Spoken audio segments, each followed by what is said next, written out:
लखनऊ में आज अधिवक्ताओं की एक टीम ने प्रेस कॉन्फ्रेंस कर 4,000 करोड़ रुपए के उस कागजी साम्राज्य का पर्दाफाश किया है जिसने देश के 14 सरकारी बैंकों को हिलाकर रख दिया है। एडवोकेट विवेक राय, सजित सिंह और हरजीत सिंह ने सनसनीखेज खुलासा किया कि राजेश बोथरा और फ्रॉस्ट ग्रुप ने बिना किसी वास्तविक व्यापार के सिर्फ जाली दस्तावेजों के दम पर बैंकों का खजाना खाली कर दिया। दुबई के फ्लैटों और 36 शेल कंपनियों के जरिए पैसे को विदेश भेजकर वापस सफेद किया गया, लेकिन ईडी की चुप्पी और सीबीआई की सुस्त जांच पर वकीलों ने कड़े सवाल उठाए हैं। आज की सबसे बड़ी खबर यह है कि लखनऊ की सीबीआई स्पेशल कोर्ट ने मुख्य आरोपी राजेश बोथरा की जमानत याचिका को सिरे से खारिज कर दिया है। देखिए कैसे सिस्टम की मिलीभगत से जनता की काली कमाई को लूटा गया। आइए देखते हैं एक रिपोर्ट।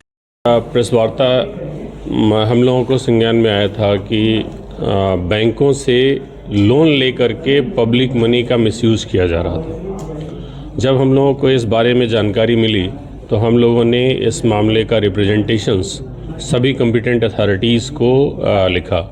ईडी को भी हम लोगों ने लिखा और सीबीआई के डायरेक्टर्स और सभी कॉम्पिटेंट अथॉरिटीज़ को हम लोगों ने रिप्रेजेंटेशंस दिए कि इस पे कार्रवाई होनी चाहिए। हम टैक्स पेयर्स का पैसा मिसयूज़ किया जा रहा है और राजेश बोथरा और इनके साथ के लोगों के द्वारा एलसी ट्रेड के नाम पे लेटर ऑफ क्रेडिट बिजनेस करने के लिए लेटर ऑफ क्रेडिट बैंक्स में जमा करके बिना किसी मॉर्गेज प्रॉपर्टी के ये लोन लेते थे और उस लोन अमाउंट्स का मिस अप्रोप्रिएट करते थे, वो बाद में चुकाते नहीं थे। इस संबंध में कई एफआईआर्स इनके अगेंस्ट हुई डिफरेंट एरियाज़ में। चंडीगढ़ में एफआईआर हुआ है, कानपुर में, लखनऊ में कई केसेस दर्ज हुए हैं जो चल रहे हैं। और जब ये मामला हम लोगों के नॉलेज में आया था तो रिप्रेजेंटेशंस दिए गए, उस पर कोई कार्रवाई नहीं हुई थी। सब्सिक्वेंटली हम लोगों ने honourable high court Lucknow bench में एक पीआईएल फाइल किया गया था।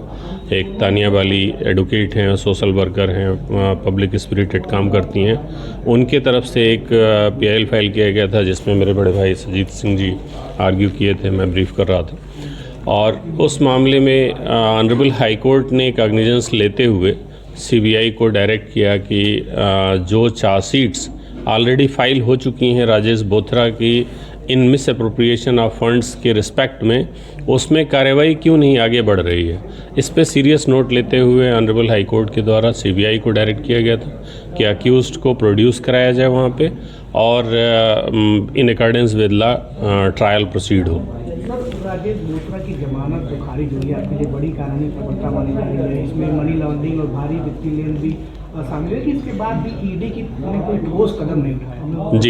जी, ये प्रकरण जब हम लोगों ने पीआईएल किया था और उसके बाद से सीबीआई को ऑनरेबल हाई कोर्ट ने डायरेक्ट किया था, उसके बाद से सीबीआई सक्रिय हो गई थी और इनको भारत लाने के लिए, सिंगापुर में ये रह रहे थे, इनको भारत लाने के लिए पुरजोर कोशिश किया जा रहा था। इसी बीच में सीबीआई जब ये इंडिया में विजिट किए थे 13 नवंबर 2025 को, उस समय सीबीआई इन्हें अरेस्ट की दिल्ली से और सीबीआई के द्वारा लखनऊ के उस केस में प्रोड्यूस किया गया 14 नवंबर 2025 को। और उसके बाद से इनको जुडिशल कस्टडी में लिया गया। जुडिशल कस्टडी में आने के बाद जो पहले से भी चार्जशीटेड मैटर्स थे उनमें भी संज्ञान लिया गया और उसमें भी इनका जुडिशल रिमांड्स हो चुका है। सिंगापुर में भी इन बैंकों के द्वारा जब रिकवरीज के प्रयास किए गए लोन अमाउंट्स का, उस समय सिंगापुर कोर्ट्स में केस चले और राजेश बोथरा के द्वारा ये बताया गया कि जिससे हमें पैसे वापस आने थे, जो सप्लाई जिसको दिखाया था इन्होंने, वो इंसॉल्वेंट हो गई हैं कंपनियां और अपनी उस इंसॉल्वेंसी के आधार पे इन्होंने पैसे वापस करने से मना किया। डॉक्यूमेंट में लिखा है कि पैसा वापस इंडिया भी आया है, कुछ कंपनीज में लगा है, सिंगापुर से दुबई गया, दुबई से इंडिया आया, वो क्या मामला है? राजेश बोथरा और उनके फैमिली मेंबर्स के नाम से कई कंपनियां रजिस्टर हुई, जिसमें आरबी इन्वेस्टमेंट एक कंपनी का नाम आता है। पहले राजेश बोथरा उसमें डायरेक्टर होते हैं, सब्सिक्वेंटली उनकी वाइफ उसमें डायरेक्टर हो जाती हैं, रश्मि बोथरा। और उस कंपनी के द्वारा बहुत सारे स्टार्टअप कंपनीज़ में इन्वेस्टमेंट्स किए गए हैं। जो हम पब्लिक मनी की बात करते हैं कि पब्लिक मनी का मिसयूज़ करके ये ग्रैब किया गया और अपने पर्सनल यूज़ में उसको लिया जा रहा है, ये इन्वेस्टमेंट्स किया जा रहा है। इन पैसों का यूज़ नेशन के डेवलपमेंट में होना चाहिए और ये लोग इस मिस अप्रोप्रिएशन के माध्यम से उसका मिसयूज़ कर रहे हैं।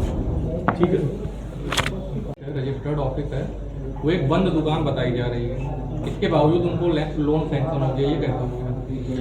इस लाइट में लगातार सीबीआई इंक्वायरी कर रही है और सीबीआई के द्वारा अपने चार्जशीट्स में ये फाइंडिंग भी रिकॉर्ड किया गया है कि बहुत सारे फोर्स डॉक्यूमेंट्स के आधार पे कंपनियां बनाई गई हैं और जो एलसी ट्रेड का जो बिल्स भी रेज किया गया है वो कभी सप्लाई हुआ ही नहीं और उन बिल्स के आधार पे भी ये लोन्स लिए गए हैं। वेरिफिकेशन